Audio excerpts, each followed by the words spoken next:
Այդ երեք երկրներն էլ ունեն շատ կարևոր հայկական համայնքներ, որոնք ունեն ազդեցություններ այդ երկրներում։ Իրենք երեքն էլ կներեք մի վիճակում, երբ որ ռազմական բալանսը վաղուց արդեն թեքված էր Ադրբեջանի կողմ, կատարում էին Ադրբեջանի զսպման գործառույթ։ Բայց երբ որ Նիկոլ Փաշինյանը մերժեց բանակցությունները, մերժեց 2019 թվականի հոյակապ պլանը, ինքը ու դա է իր գլխավոր հանցագործությունը, զրկեց այդ դաշնակիցներին զսպման մեխանիզմները գործածելու կարողությունից։ Այդ պահից Հայաստանը կորցրեց այդ 3 դաշնակցին։ Այդ պահից։ Եվ ընդհանրապես մի բան էլ ձեզ ասեմ, եթե ինչ-որ երկիր, ասենք գերտերություն, ձեր նկատմամբ վատ է վարվում, դա իր մեղքը չի։ Համենայնպես մենք Հայաստանի քաղաքացիները այդ հարցի, այդ խնդրի համար պետք է հարց տանք մեր ղեկավարին։ Դու ես արել այնպես,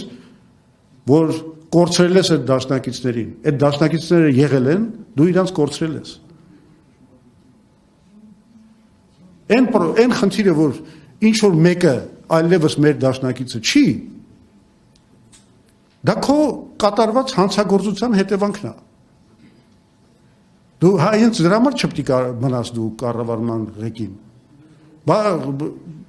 Բանի պետության ղեկավարի գործունեության իմաստը ու առաքելությունը ո՞րն է։ Ստեղծել դաշինքներ, բարեկամական հարաբերություններ զարգացնել, ստեղծել բալանսներ, զսպել հնարավոր բաները, պատերազմները, այդ դաշինքների շնորհիվ։ Նիկոլ Փաշինյանը եկավ ու այդ ամբողջ համակարգը քայքայեց։ Ընդ որում ես կարամ ասեմ, էլ ինչ քայլերով, բայց այս մի քայլը լրիվ բավարար է։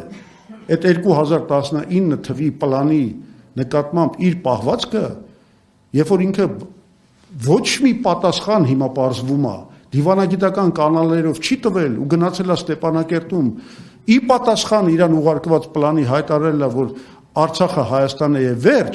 դրանով ըստ էության հայտարարելով, որ ես թքած ունեմ ձեր 3 գերտերություն դաշնակիցների վրա։ Այդ արել է Նիկոլ Փաշինյանը։ Ես հայ ժողովրդին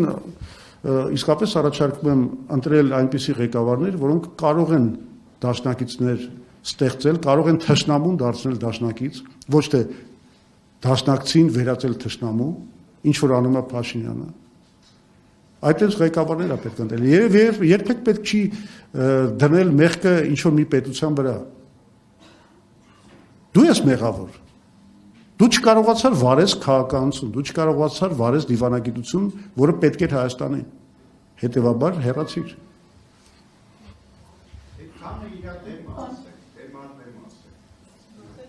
Ում դեմ։ Փաշինյանը։ Հեսա բանում դեբատներում տենց բաներ չեն ասի նրանք։ Այսինքն դուք ուզում եք ասեք,